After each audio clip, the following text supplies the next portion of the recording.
Tonight on CBC Vancouver News.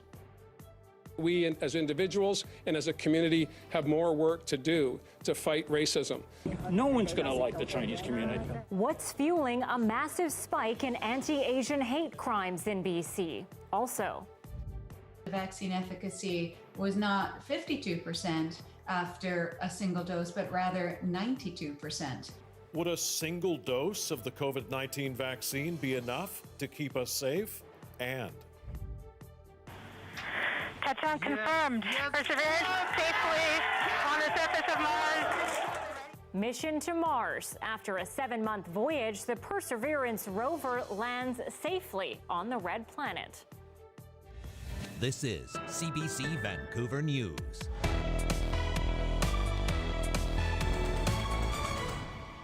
good evening and thanks for joining us on a day where our province has seen the biggest spike in new COVID-19 cases in many weeks. It could just be a blip. But 617 new cases are being reported, the highest number since early January. They'd been below 500 a day, even fewer than 400 for all of this month. There are now over 4,300 active cases in BC. Sadly, there are 4 more deaths to report tonight, bringing that total to 1,321. Hospitalizations are down again, with 224 people in hospital, 60 of whom are in intensive care. And despite the spike in new cases, there may be some better news on the vaccine front tonight. To those numbers and analysis in just a moment. But first, disease experts in BC now say the first dose of the Pfizer-BioNTech COVID vaccine may be far more effective than first thought. And they suggest delaying second doses until all high-priority groups get the first dose. Dan Burrett joins us live with more on the findings. Dan, take us through them. Well, doctors at the BC Centre for Disease Control and their colleagues in Quebec shared their findings recently with the New England Journal of Medicine. They looked at documents sent to the U.S. Food and Drug Administration to figure out how effective the Pfizer vaccine was starting 2 weeks after the first dose. The BC CDC says they found the first dose is more than 92% effective 2 weeks after it's given. That's much higher than the 52% efficacy Pfizer said it found. And the CDC argues the second dose is not adding much more protection.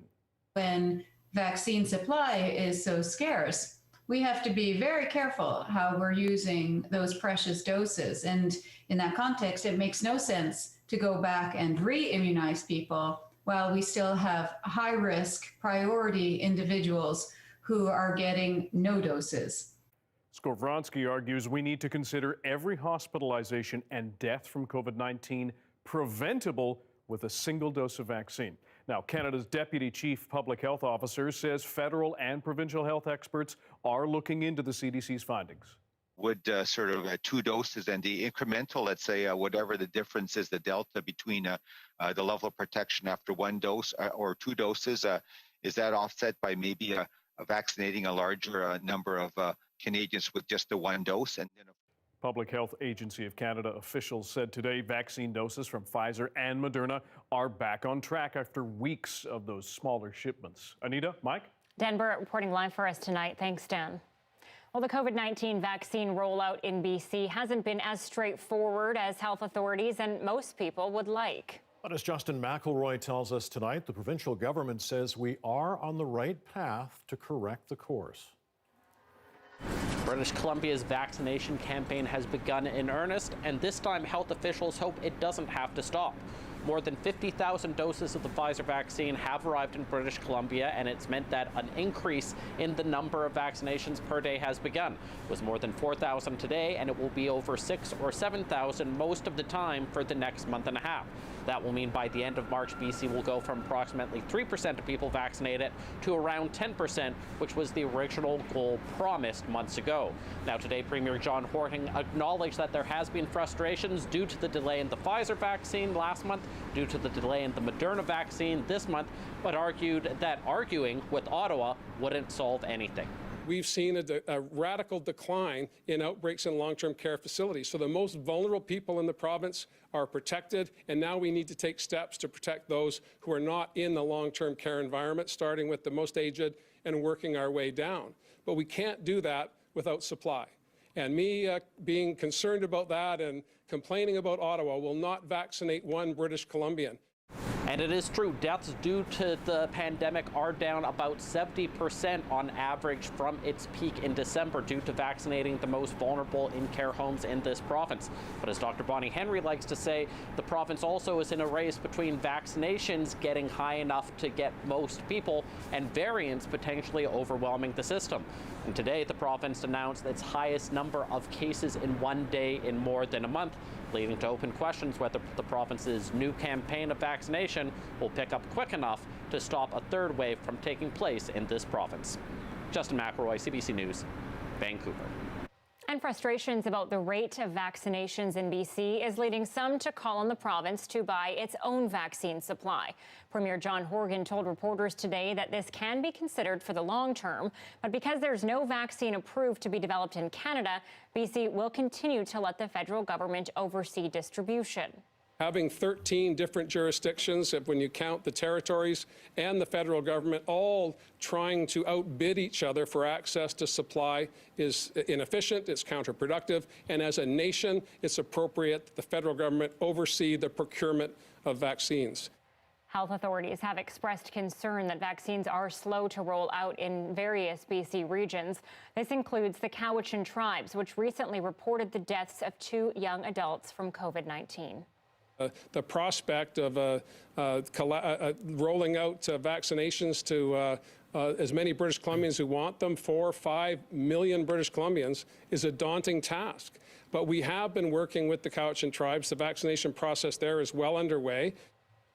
The Cowichan tribes have had 209 cases since the beginning of the year.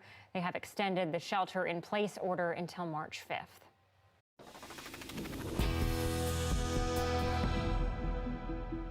It appears the pandemic has helped fuel a massive spike in anti-Asian hate crimes in our province. And tonight, BC's premier is calling for all hate crimes to be prosecuted after Vancouver police reported a surge in racist incidents last year.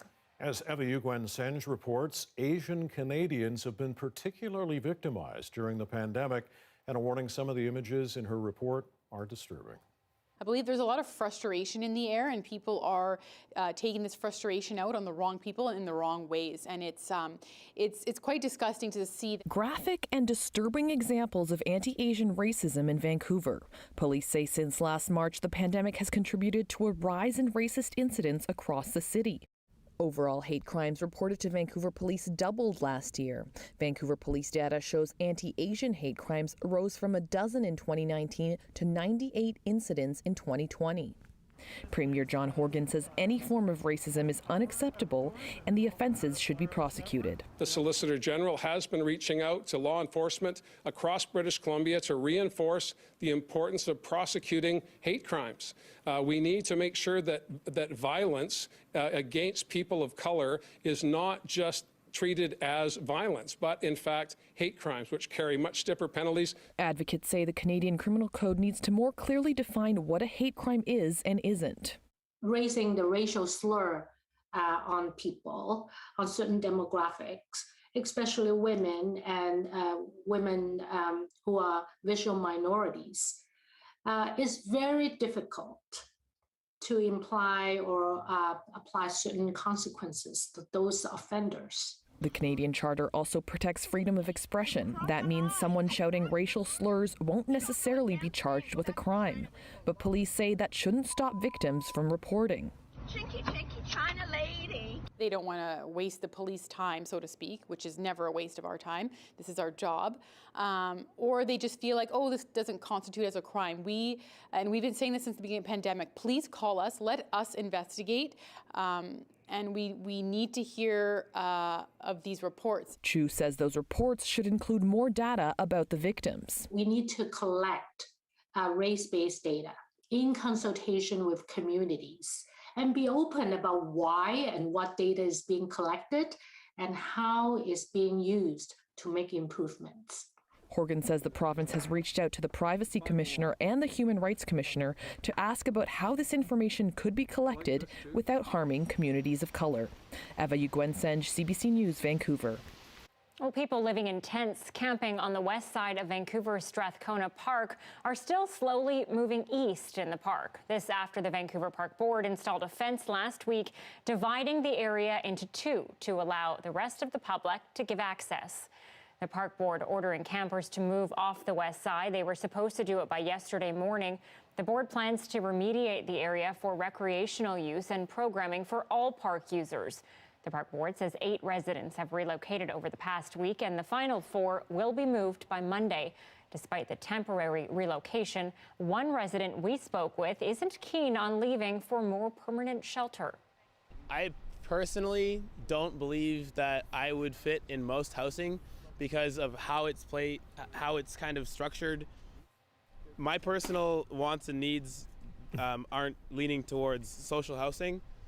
I think that a better solution would just to have real sanctioned tent cities.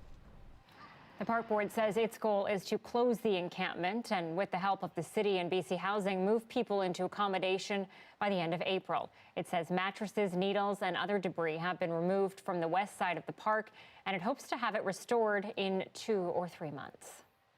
A suspect has been arrested after that attack on a woman in Vancouver's West End last weekend. And investigators say tips they got from the public after releasing this security camera footage helped identify the suspect. The 24-year-old victim was walking home along Davie Street, where she was allegedly grabbed by the suspect from behind in Maxine Lane. Early this morning, investigators arrested a 57-year-old man and will be recommending charges. He was released on conditions until his court appearance.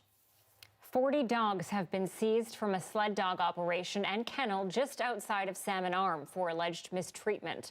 The dogs were rescued and taken into BC SPCA care yesterday after animal protection officers executed a warrant at Spirit of the North Kennels. Video of the dogs taken at the same location 2 years ago shows them chained up outside. The SPCA says there were a number of welfare concerns for the animals, including inadequate shelter, hypothermia, and suspected dehydration. Enforcement officers tried to work with the owner before to improve the animals' care, but the man did not comply. The 82-year-old owner says he's been running his business for 40 years and will fight to get the dogs back. They're now at multiple SPCA locations receiving treatment, but aren't available for adoption at this time. Another jogger has been bitten by a coyote in Stanley Park. This time it happened on the seawall. Now people are being warned to avoid the area completely. The man was bitten around 7 last night while jogging southeast of the Lionsgate Bridge. Park rangers and conservation officers are patrolling the area for the aggressive coyote. Coyote sightings in Stanley Park are normal, but coyotes pursuing people is not. So if you're approached, officers suggest making yourself look as large as possible and yell, even throw things at the animal, but everyone is being asked to stay away for now from the seawall. Well, some good news. A new baby orca has been born to L-Pod, one of 3 family groups that make up the West Coast's endangered southern resident killer whale population. In a rare event, members of the J-Pod, K-Pod, and L-Pod were all in the waters of the Harrow Strait yesterday to meet the new calf. The Center for Whale Research in Washington State says the baby orca, identified as L125, appears healthy. This is the 4th calf born to the mother, known as L86. These whales have been the focus of recovery efforts and research for years. As for J-Pod's 2 calves born in the past year, researchers say they are also doing well. Really nice to see that. Nice to see that, yeah. It's been a rough past few years for all of them, so it's nice to see some good news. And a Vancouver hockey coach, and more good news, got a new kidney from an old friend. Now he is running his first 5 kilometers ever after that transplant. It's a celebration run of sorts. As Megan Batchelor reports, the race is exactly 1 year after he had that life-saving surgery. It started with a virtual request from some Pee Wee hockey players. Steven really needs a kidney. If he does not find one, he might not be able to coach. We know this is a lot to ask, but we know that there might be people out there willing to help. It ended up reaching someone the minor hockey league coach hadn't heard from in 10 years. Gone through everything for 2 months. He's the match. I'm it. I'm number 1. What? Yeah. Huh? For real? Mm-hmm. Gillis was diagnosed with a rare kidney disease in 2018 after years of living with Crohn's disease. He desperately needed a transplant, and Michael Tagan gave Gillis that gift of a lifetime, but the pair ended up with the ultimate prize. We're really close. It's an unbelievably close friendship, like a brother, and we'll always be intertwined, and I'll just be forever grateful.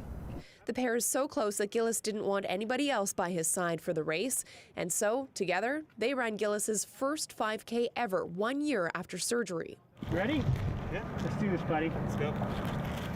The run is also an opportunity to request the provincial government to move those on dialysis up on the COVID-19 vaccine priority list. They have to go to a hospital where they can't, where the transmission rates are higher. They may have to take transit there where the transmission rates are higher.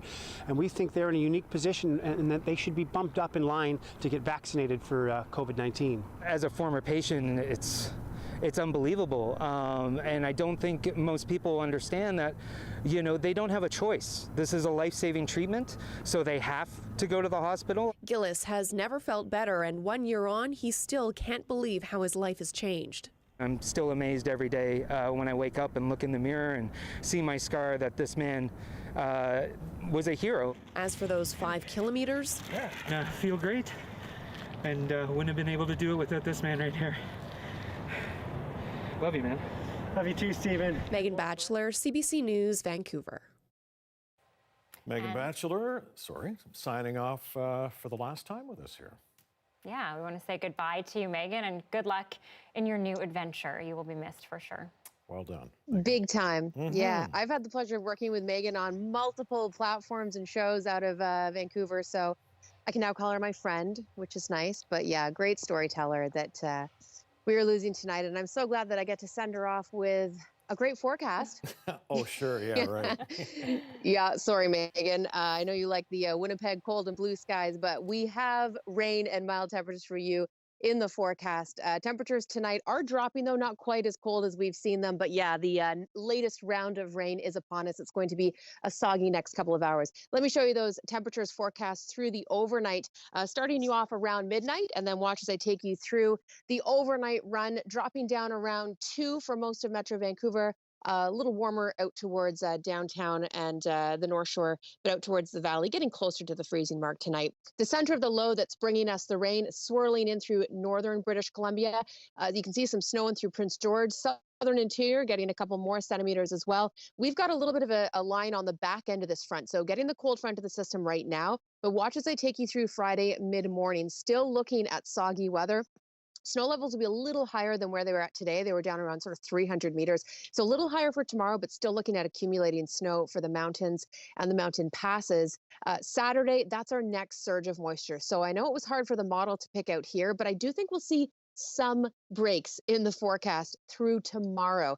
It's more of a showery forecast before we get the surge of moisture Saturday afternoon. So that means a bit of a break through Friday afternoon and Saturday morning. That is your window of sunshine before we're in for a very soggy weekend and very soggy start to next week. In fact, I wouldn't be surprised if Environment Canada issues some watches and warnings. I'll keep you posted on that system, and I'll try and find the next sunshine coming up.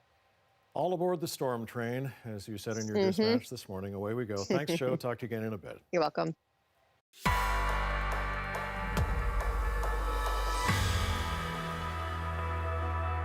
Well, several local Black and biracial women are on a mission to educate local stylists about textured afro and curly hair. As Isabel Regem tells us, it comes as Black women in Metro Vancouver continue to fight for more access to hair care. If Black lives mattered, then you would feel inclined to be educated on how to do Black hair. It's sentiments like Naika Toussaint's that inspired the textured workshops. We have 3 models that we're going to work on. Alicia Chowan and her team travel across Metro Vancouver, teaching stylists how to work with Afro-textured hair. From natural hair to braidings, wigs. Chowan started the workshops in 2019, shortly after realizing she was one of few able to style Black women's hair while working on film and TV sets. I noticed that there was a lack of knowledge when it came to working with Black hair. She says initial attempts to work with Vancouver hair schools to diversify the teachings were unsuccessful. I didn't hear anything back, and then, as we all know, Black Lives Mattered happened, and as soon as that happened, the workshops took off. That's when salon owner Leanne Cordero hired the team to work with her staff in Surrey. As an industry, I don't think we're realizing how much we're adding to racism by not having this education. I think it started back when we went to school, when it wasn't even taught to us. We were blinded. The team also hosts workshops for those in the film and TV industry, where Nika Toussaint has experienced firsthand the impact of a lack of diverse hair knowledge. I've had a stylist be like, I don't know how to work on it, and get frustrated and actually walk out. And I'm like, well, I guess I'm gonna have to do this on my own. In Vancouver, Emmy Ballet opened Afro Hair Studio in 1999. When we open, anybody won't even see, in the street, too many Black people, right? Since then, she says the community and her business have grown. Still, she meets trained stylists who apply for a job without any basic knowledge of textured hair. They don't have any, a base or a background, they didn't learn anything. Kim Sawyer is a mother of 2 daughters with Afro hair. She drove 1.5 hours from Squamish to get her daughter's hair done here in Vancouver. It's hard to find a salon that knows about Afro hair. I'm surprised it's not part of basic curriculum. Well, when we're talking about type 4 super curly hair. Back at the workshop, Michelle St. Hill says the response to the training has at times been emotional. We've had tears, we've had stylists who said they never knew, they had no idea, but they realized something was lacking because a client came into the salon, they didn't know that the client was Black, client sits in the chair for an appointment, and all of a sudden it's like they've frozen in panic. Bookings for the textured workshops have slowed down in recent months as pandemic restrictions increased. But the work continues beyond the sessions to let every Black woman know her hair matters. That's really what the workshop is about, is helping our ladies to also respect themselves when it comes to their hair, to acknowledge this is the way it grows out of my hair naturally, and I'm not apologizing for it. Isabel Regam, CBC News, Vancouver. Yeah, it's not surprising there would be that kind of demand for those kinds of stylish, for sure. Not at all, and you don't think about that, but really great story. Yeah, for sure. Okay, just a reminder, you can also watch our newscasts live on CBC Gem. CBC Vancouver is also on Facebook, YouTube, and Instagram. It's a proposal to keep people out of prison, and it will scrap mandatory sentences for petty crimes and drug possession. Why it's being cheered by Indigenous leaders next.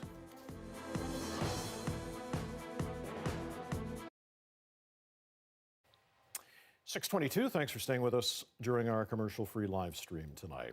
Well, the pandemic has increased the demand for hot lunches at the Souls Harbor Rescue Mission in Nova Scotia. But that's not the only way it's helping people out during these difficult times. As Colleen Jones reports, they'll soon be opening beds to the public.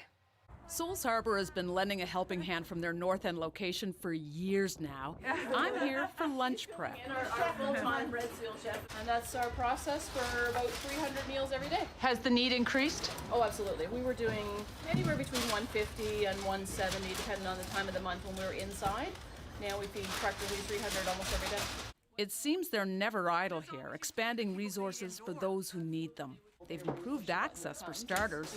Used by those who have no other way of getting themselves up the stairs, basically. And come on upstairs. They're just weeks away from opening this, a 10-bed apartment-style living arrangement for men. In a city desperately short of beds for those who need them, this can't come soon enough. And this will be an accessible bedroom, because it's more space for anyone who's in a wheelchair. They have room to get in and maneuver themselves and turn around. So we've got dressers all pot. The hope is that it's not just going to be an emergency overnight shelter. It's a space for those who are looking for some help with addictions recovery to be able to come and settle in. But what brought me here today was they're just reopened in a fancier space within the mission. Freemart. Welcome to Freemart. Kathy Decker's in looking for a new top. When you're on a fixed income, free is better than good. Very important because you can't get very much for free anymore. Most of us take for granted buying essential products and toiletries and winter boots, but the increasing reality for many with rising rents coupled with job losses, We have a lot of our guests who are living on pensions, seniors who are living on OAS, disability pensions, and realistically, like you said, with the cost of rent just ever increasing, there is no money left at the end of the month. There's often a month left at the end of the money. And when we were eating inside, I often sat and had lunch with guests of ours, and their comment to me often was, Cherry, if I don't eat here, I don't eat. So the rescue mission continues on their mission to make lives just a little bit more comfortable, and free is the only currency used here. Colleen Jones, CBC News, Halifax. And we are going to be back in just a few moments with a CBC News investigation looking at private COVID-19 testing in Canada. Be right back.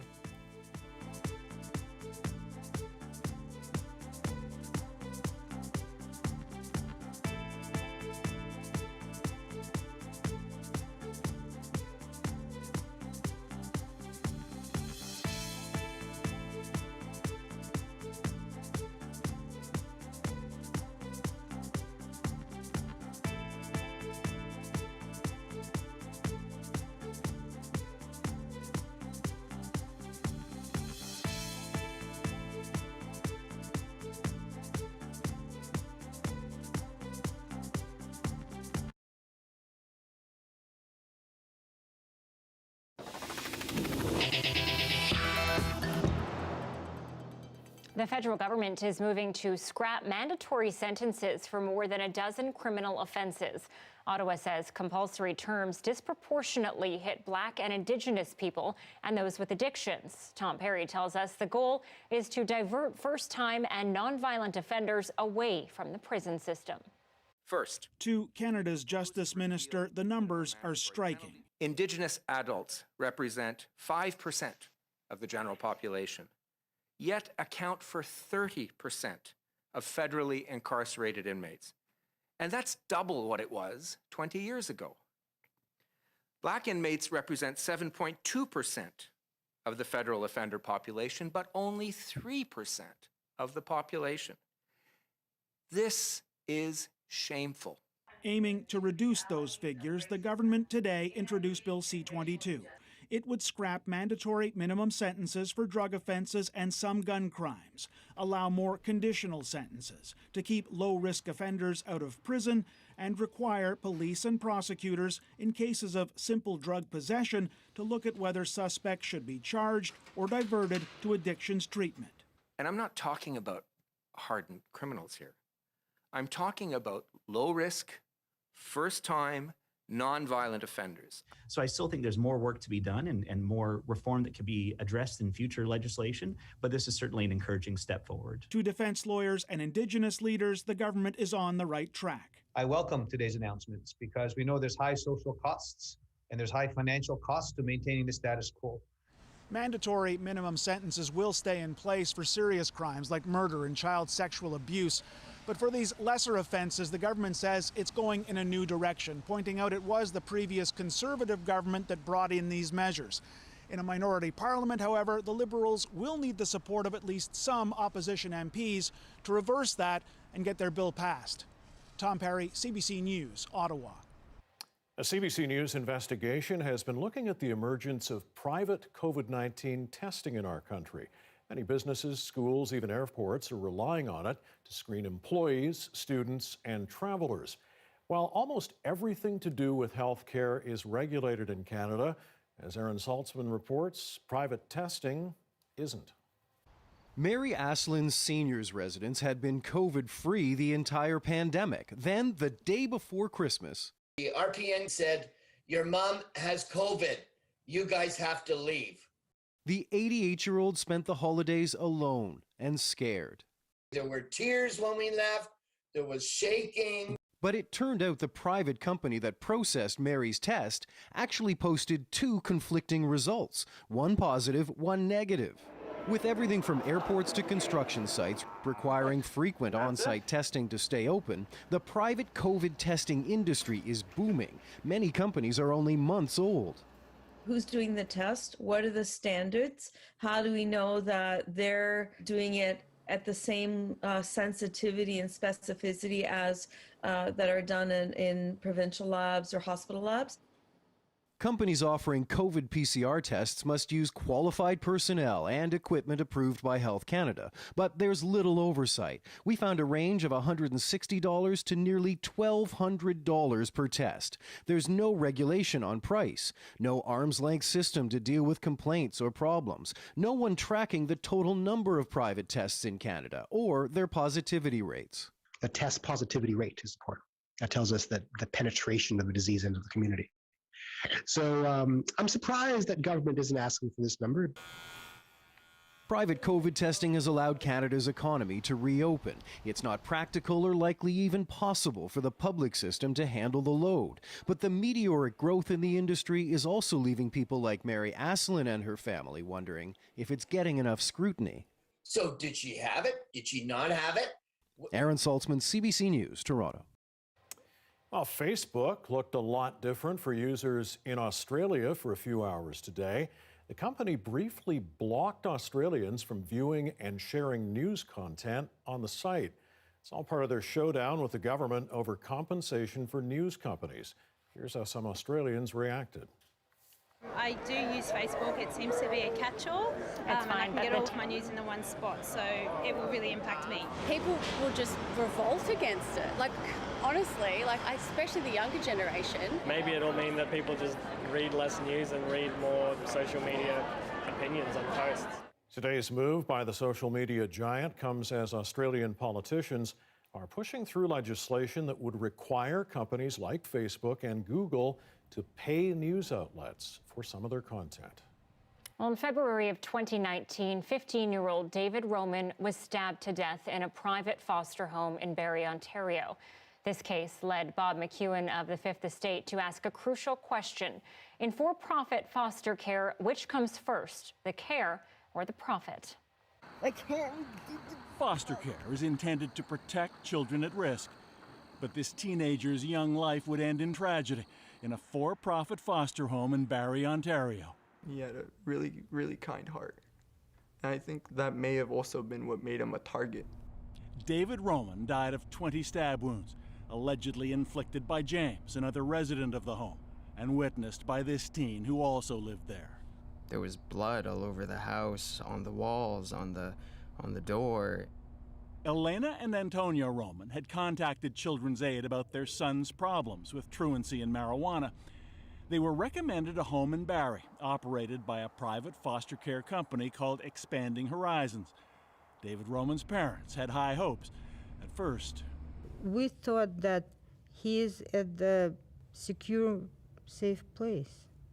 But there was a lot they didn't know. The so-called foster parent was a 24-year-old with no experience in fostering, who says he got just 2 days of training. He claims he was promised he wouldn't have to handle anyone with a history of violence. Then, 14-year-old James arrived with a litany of behavioral issues. He said he had been in juvenile detention and was arrested twice before David's death. But each time, Expanding Horizons ordered he be taken back into the Barrie house. The company never shared that information with David's parents. It's breathtaking in its outrageousness. And I know, because I've heard it before, that the first question people will ask is, how could that happen? But it does. What's more, just 8 months after David Roman died, Expanding Horizons asked the Ontario government to renew its foster home license. And despite the tragedy at the house in Barrie, their application was approved. Bob McEwen, CBC News, Toronto. And Fatal Care, how a teen was killed in his foster home, airs tonight on CBC television at 9, or you can stream it anytime on CBC Gem. Why has there been such an increase in pandemic-related violent shoplifting in Vancouver? After the break, a former BC Solicitor General gives his take.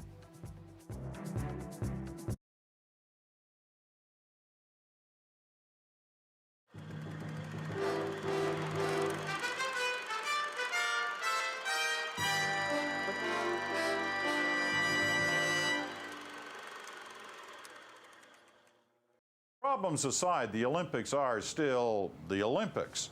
Duncan McHugh went out to find out how people here are feeling about the games. Duncan.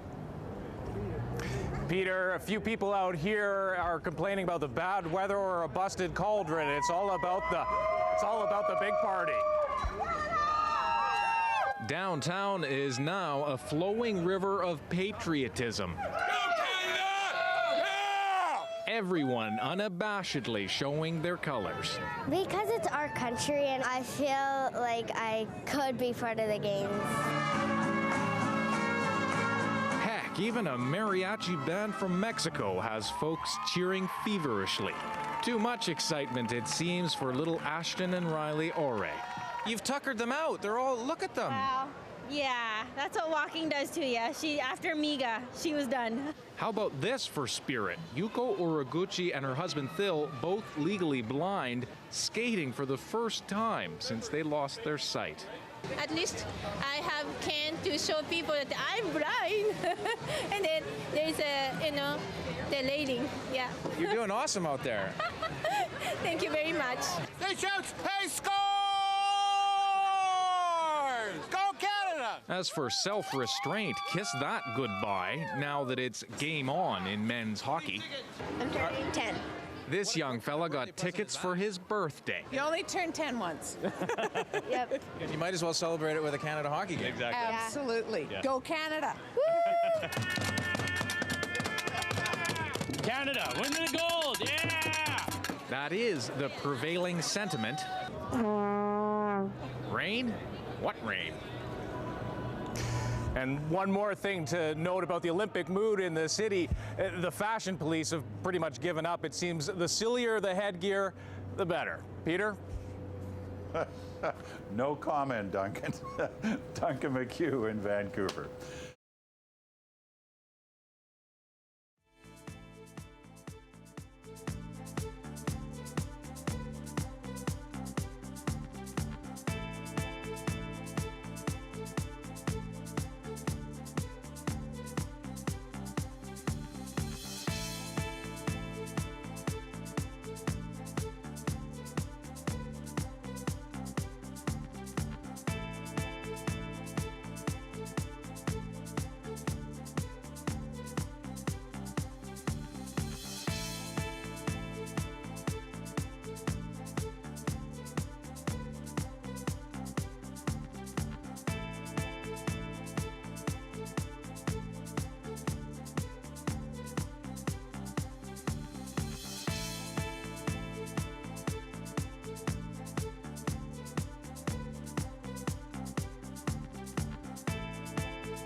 Here are some of the stories we're following tonight on CBC Vancouver News.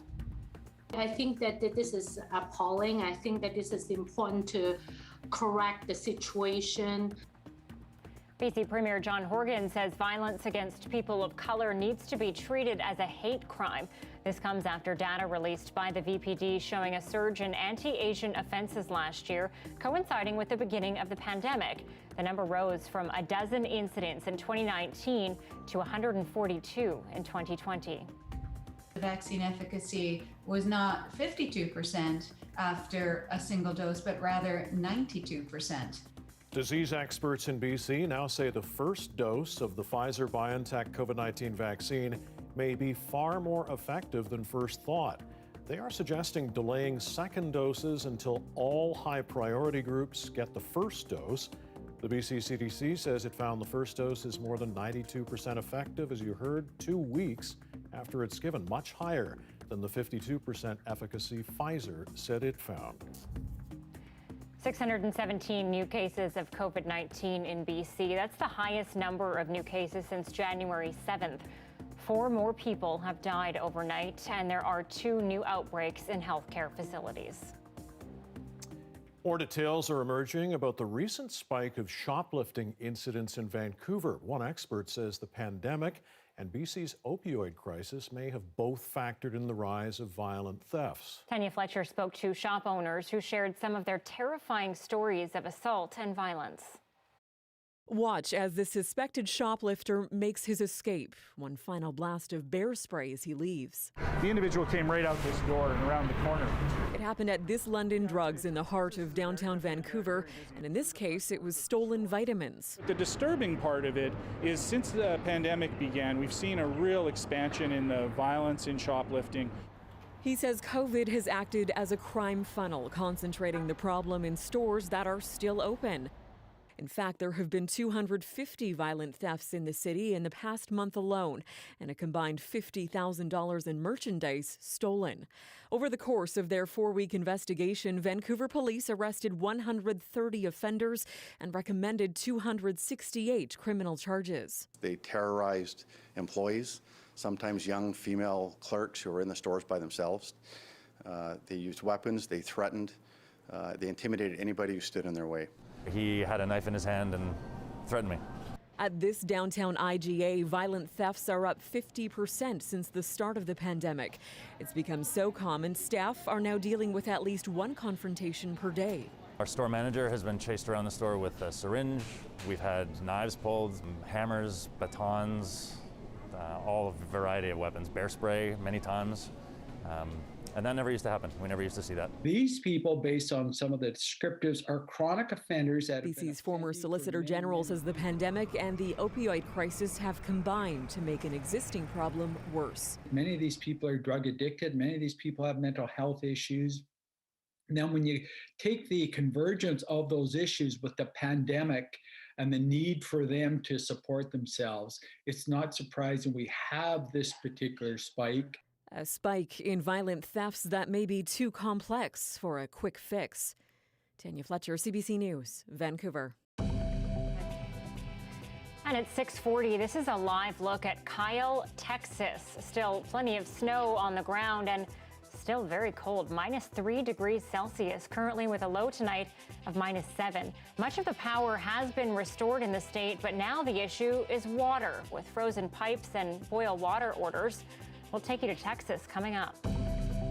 A different kind of precipitation for us here. There's a live look at downtown Vancouver tonight. The storm train, as Johanna is calling it, has arrived again at the South Coast Station, and it's not rolling out of town anytime soon, although we may get a few breaks. Joe jumps on board with the forecast next.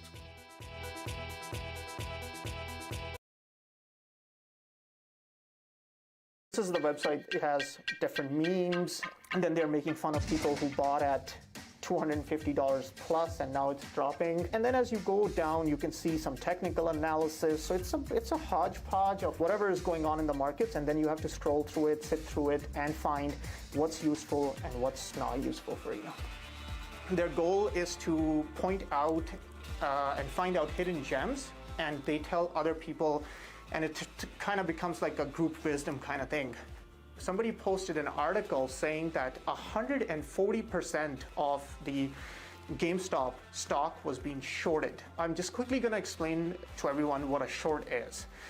If you have a friend and you borrow a Pokemon card from him and you say to your friend, I'm going to return this card to you in about 3 months, and then you sell it in the open market for $20. Your hope is that the value of the card goes down in 3 months, so you can buy it off the market for $5 and pocket the extra $15 after you return the card to your friend. Because with your friend, the only deal is that you have to return the same card to them. And these people were betting on this company failing so that once they go bankrupt, they can make more and more money. There was no end to the greed. They kept on pushing this company's stock price down, down, down. And that's when this whole movement started for this Reddit group that we're going to save this company that we all have nostalgia for by buying their stock. The stock peaked at around $400. These hedge funds were panicking.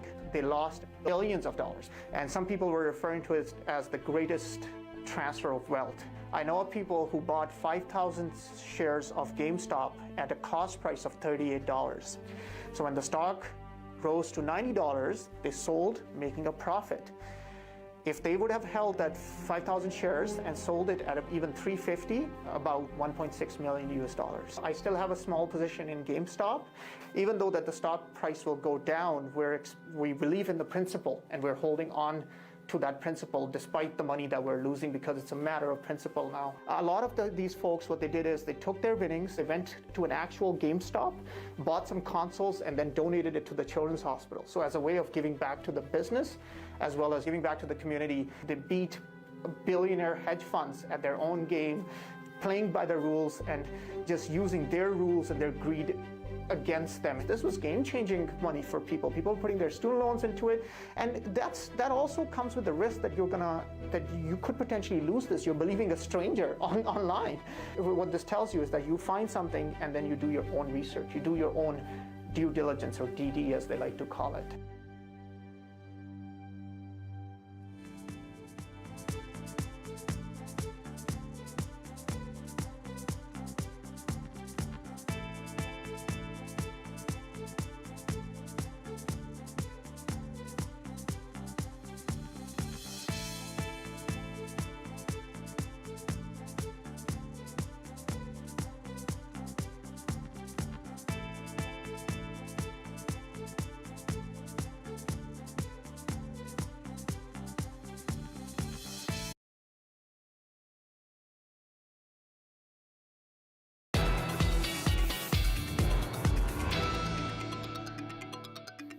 Texas remains under a state of emergency tonight following powerful winter storms that have been deadly and destructive. Katie Simpson shows us the desperate situation on the ground and the uproar over Texas Senator Ted Cruz taking off in the middle of a crisis.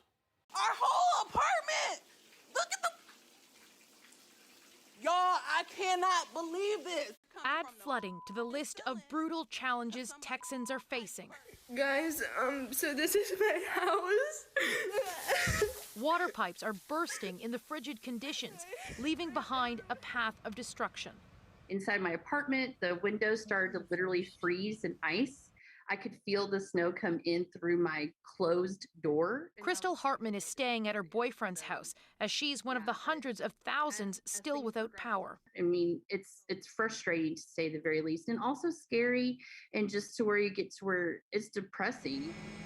Outages have now hit water treatment plants, triggering dozens of boil water advisories. And with some grocery stores running out of essentials, people are lining up for help. I don't think any of us was expecting this and for it to be like this.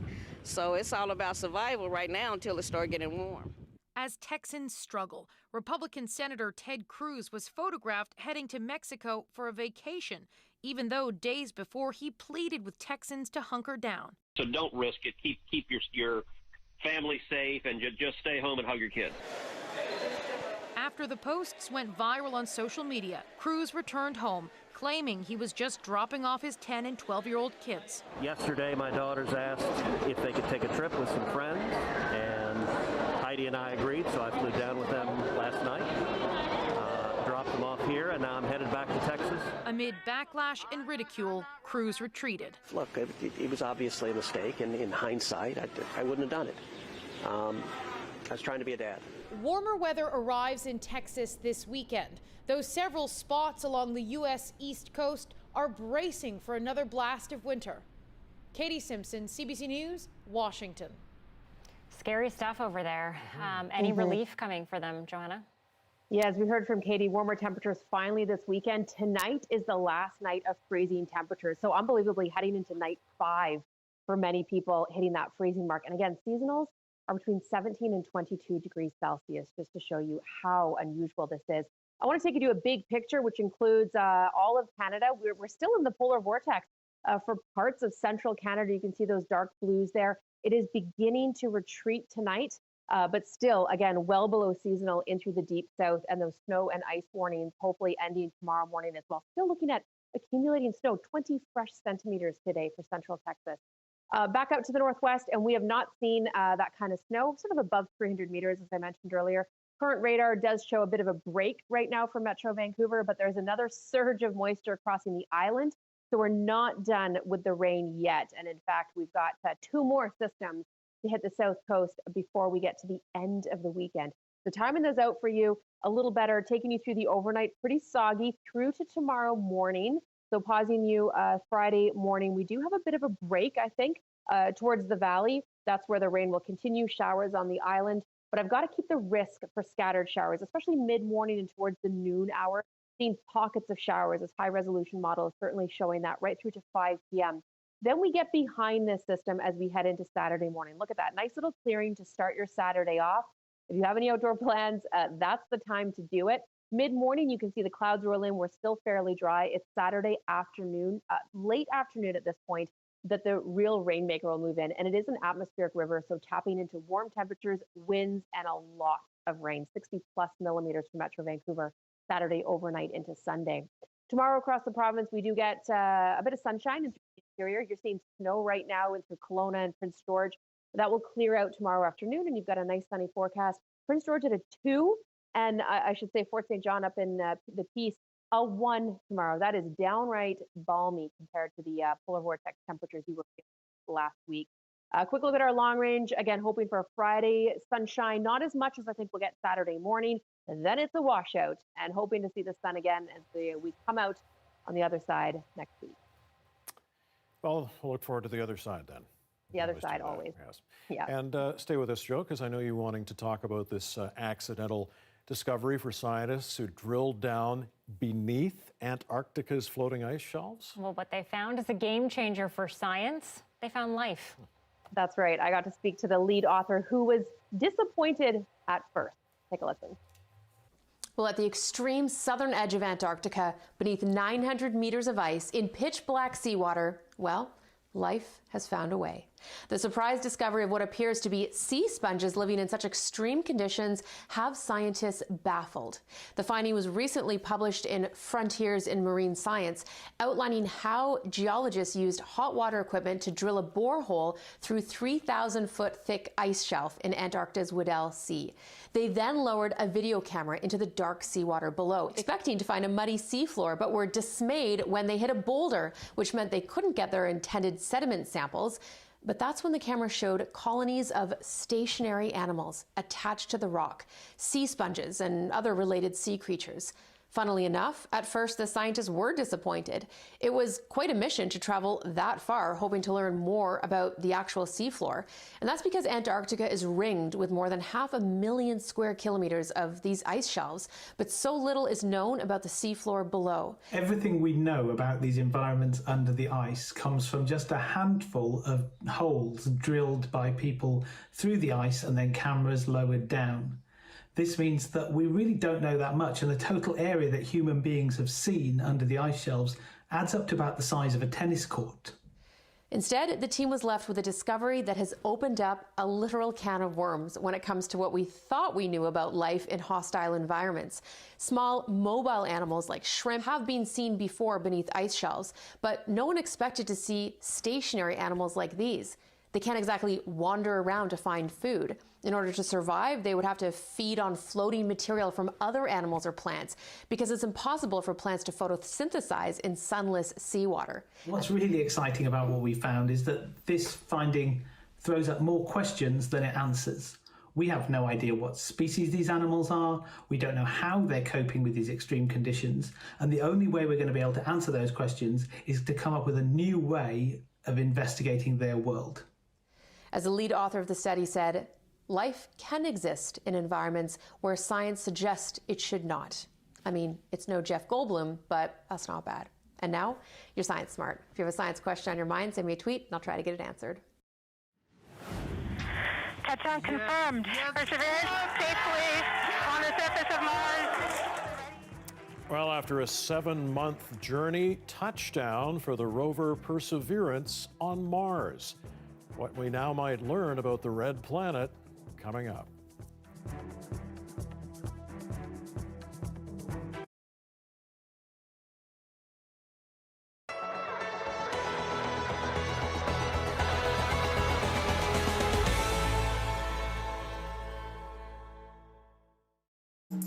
Hi, I'm Aoife Alaba, host of Being Black in NL. Today we're going to be chatting with photographers Munya and Kadai of Sky Nation. Throughout this month, we're going to be talking to people from the Black community in Newfoundland and Labrador. As I said, I'm your host, Aoife Alaba, and this is Being Black in NL.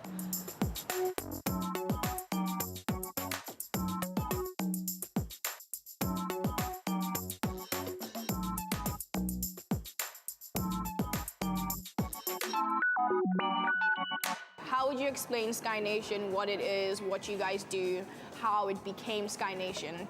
So Sky Nation is a photography and videography company. We started by taking portraits. Then as time went on, we kind of realized people were liking the creative culture which we kind of made, like sort of a trend of just trying to be creative and do different artwork. So from there, we just started by, connecting with different students, and we're here. That's cool. Yeah. So why photography? Like, he had this old Fujifilm camera, and I was like, no, look at this picture too. When I was back home, I'm like, that look cool, That looks great. I was like, do you want to start like a page on Instagram and we'll just post random pictures? Yeah. And he bought his first camera like 2 months before I bought mine, and like used to take pictures. I'm like, wow, that's great. Like, I enjoy like what you're doing right now, and I just had to get my own, That's really cool. Yeah. So obviously it's Black History Month, February. So I just want to ask, what is Black culture to you? Black culture to me, what I think it's more of like the lifestyle of how Black people have lived in the past and how they are living now. Yeah. For example, fashion, the food we eat, the beauty, all the hairstyles, the arts, the culture. I feel like Black culture is like a community that we all lived in based off the history of what happened in the past and what is going on now, like from the different people that represent, like the influential Black people that represent us to us, just like the small sub-communities in there and the lifestyles we live. I feel like that's what Black culture is. How have you found the photography scene in St. John's, especially as Black people? It has been easy connecting with Black people because, of course, I come from Zimbabwe, so understanding Black culture and, being able to express it in photography has been easy for me, by knowing fashion, the beauty, all of that, to implementing it to having makeup artists in the whole photography. That has been so easy to relate to Black culture and art. I feel like the photography scene about Black culture in St. John was like a bit easy to penetrate because Black people have this sort of togetherness they do have, and it's easier for you to be like, hey guys, this is what I'm doing, do you guys like it? And they give you positive feedback, and if you're not doing well, they tell you, yo, like, hey, this is not it. This is not the one, Not the one. And they're consistently getting that positive feedback just made it,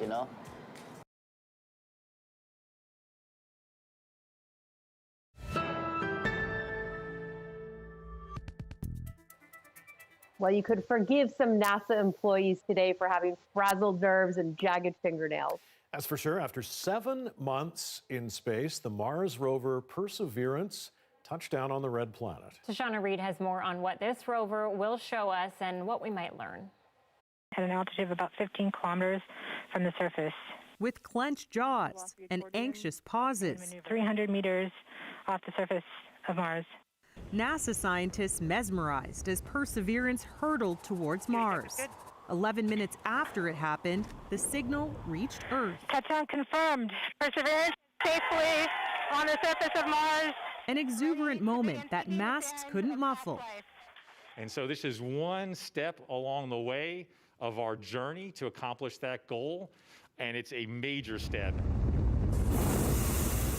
Perseverance landed safely in an ancient river delta known for its steep cliffs and rocky surface, and quickly sent back the first images. Now the SUV-sized rover will collect samples of soil and sediments to answer the question, did life ever exist on Mars? That was intense.